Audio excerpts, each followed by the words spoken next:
తెలంగాణలో జనసేన జెండా ఎగరవేయాలని జనసేన అధ్యక్షులు పవన్ కళ్యాణ్ గారు ఒక లక్ష్యంతో వస్తున్న పరిస్థితి కనబడతా ఉంది. వచ్చే ఏ ఎన్నికలైనా గానీ జనసేన పార్టీ ఖచ్చితంగా ఇక్కడ అభ్యర్థులు బరిలో ఉంటారు అనే విధంగా జనసేన అధ్యక్షులు పవన్ కళ్యాణ్ చెప్తా ఉన్నారు.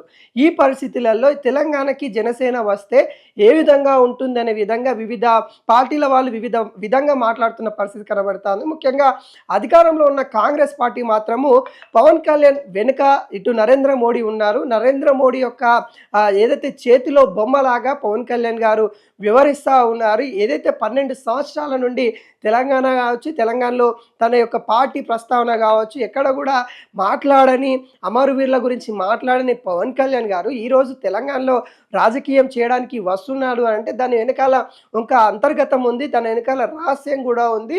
అది తెలంగాణ ప్రజలందరూ కూడా గుర్తిస్తూ ఉన్నారు. ముఖ్యంగా నరేంద్ర మోడీ గారి చేతుల్లో ఒక పావు లెక్క మరి ఇటు పవన్ కళ్యాణ్ వివరిస్తూ ఉన్నారంటూ ఇటు కాంగ్రెస్ పార్టీ తెలంగాణ అధ్యక్షులైన మహేష్ కుమార్ గౌడ్ నిన్న కీలక వ్యాఖ్యలు చేసినట్టు కూడా కనబడతా ఉంది. ఇక్కడ పవన్ కళ్యాణ్ గారు పోటీ చేసినా కానీ ఇక్కడ ఒక్క స్థానం కూడా గెలిచే అవకాశాలు లేవు.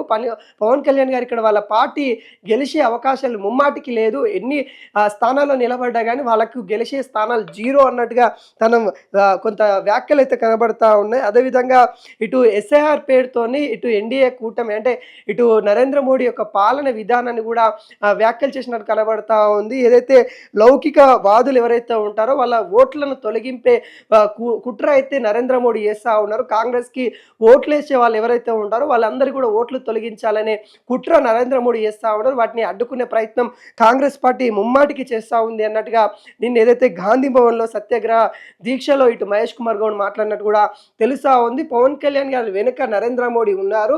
దానిలో భాగంగానే ఇటు బీజేపీ, తెలంగాణ బీజేపీ, ఇటు జనసేన రెండు కూడా కుట్రపూరితంగానే మరి ఇక్కడ పోటీ చేయాలని కూడా చూస్తూ ఉన్నాయి. వాటన్నిటిని కూడా తెలంగాణ ప్రజలు గమనిస్తూ ఉన్నారు. వాటన్నిటిని కూడా ఏవైతే తిరస్కరించడానికి రెడీగా ఉన్నారు. ఎవరు వచ్చినా మళ్ళీ అధికారంలో ఉన్న కాంగ్రెస్ పార్టీకే పట్టం కడతారు. ఇక్కడ ప్రజలు కూడా చాలా ఆనందంగా ఉన్నారు. సంక్షేమ కార్యక్రమాలు కూడా మేము అందిస్తూ ఉన్నాము. వాటికి మేము ఇస్తా ఉన్న హామీలు కూడా నెరవేరుస్తూ ఉన్నాం. ముఖ్యంగా హైదరాబాద్లో కీలకమైన ప్రాజెక్టులను కూడా తీసుకొని వస్తాము. ఫ్యూచర్ సిటీతోని ఇటు హైదరాబాద్ రూపురేఖలు మార్చబోతా ఉన్నాం అన్నట్టుగా కాంగ్రెస్ నేతలు అయితే చెప్తా ఉన్నారు. పవన్ కళ్యాణ్ మాత్రము ఏదైతే తెలంగాణలో మార్పు రావాలి ఖచ్చితంగా ఇటు ఏదైతే జనసేన పార్టీ అనేది కూడా ప్రజల పక్షాన ఉంటుంది. ఇక్కడ ఏదైతే ప్రజలు ఉన్నారో వాళ్ళందరినీ కూడా ఇక్కడున్న పార్టీలను కూడా మోసం చేస్తూ ఉన్నాయి కాబట్టి మాలాంటి ఒక పార్టీ వస్తే ఖచ్చితంగా న్యాయం చేస్తాము. 1200 మంది బలిదానాల తర్వాత తెలంగాణ వచ్చింది.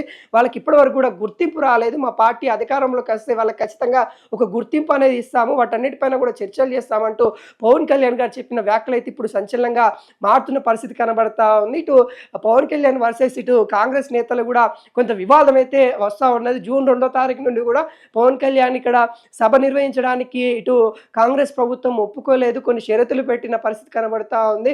ఇక్కడ లా అండ్ ఆర్డర్ ఇష్యూ వచ్చే పరిస్థితి ఉంది కాబట్టి మరి మేము ఇవ్వము అన్నట్టుగా అటు కాంగ్రెస్ ప్రభుత్వం చెప్పడం అయితే జరిగింది. అక్కడ ఏదైతే వాళ్ళు తీసుకున్న ఫంక్షన్ హాల్ ఏదైతే ఉంటుందో అక్కడ కన్వెన్షన్ హాల్ ఏదైతే ఉంటుందో దాంట్లో అక్కడ ప్రజలు అంటే కార్యకర్తలు వచ్చినా ప్రజలు వచ్చినా సరిపోయేంత స్థలం లేదు, పార్కింగ్కి స్థలం లేదు అనే విధంగా ఇటు కాంగ్రెస్ పార్టీ అయితే అక్కడ సభ పెట్టడానికి తిరస్కరించింది. తర్వాత ఇంటి దగ్గరనే ప్రెస్ మీట్ పెట్టేసి అనేక విధాలుగా తెలంగాణ గురించి, తెలంగాణ యొక్క పోరాటం గురించి, తెలంగాణ వచ్చిన సందర్భంలో ఏం జరిగిందనే అంశాలపైన మాట్లాడారు. తర్వాత కూడా అనేక అంశాలు ఇటు జనసేన అధ్యక్షులు పవన్ కళ్యాణ్ ప్రస్తావించిన పరిస్థితి కనబడతా ఉంది.